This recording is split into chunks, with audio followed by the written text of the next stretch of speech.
Latsahambaratra nandray ny karatasinao, nilaza fa tsy tsara intsony ny iarahako aminao. Master Sound.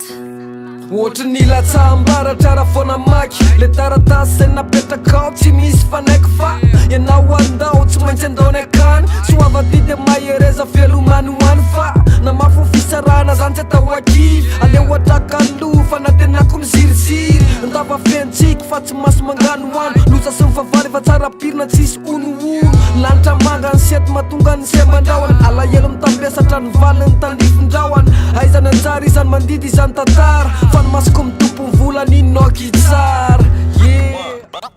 Tsy loza amy tatao fa natao asenao, taratasy madio tsisy petina de fakafakao. Alahelo ranomasy tsy ampiverina ze vita, ratraposy setisety sisanoano amy tanisy. Tsy loza amy tatao fa natao asenao, taratasy madio tsisy petina de fakafakao. Alahelo ranomasy tsy ampiverina ze vita, ratraposy setisety sisanoano amy tanisy. Raha any andro ka mitamberina ny fahiny, alay fisarisara-tsainy sany sisa kehitriny. Ataovy nofinofo tonga lasa anatra ny tsy netiny atsony, ho sary atao filamatra atsapana fa misy ny lesoka miety animba. Mifalavona tsy faresena fa mahatonga ny sainy ho kingy, tsy feriny tadidy fa maka ny anitra ho azy, araky ny kosiny soko hoe zay mahasalama azy.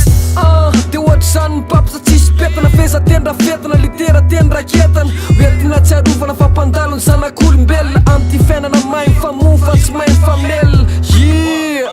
Tsy loza amy tatao fa natao asenao, taratasy madio tsisy petina de fakafakao. Alahelo ranomasy tsy ampiverina ze vita, ratraposy setisety sisanoano amy tanisy. Tsy loza amy tatao fa natao asenao, taratasy madio tsisy petina de fakafakao. Alahelo ranomasy tsy ampiverina ze vita, ratraposy setisety sisanoano amy tanisy.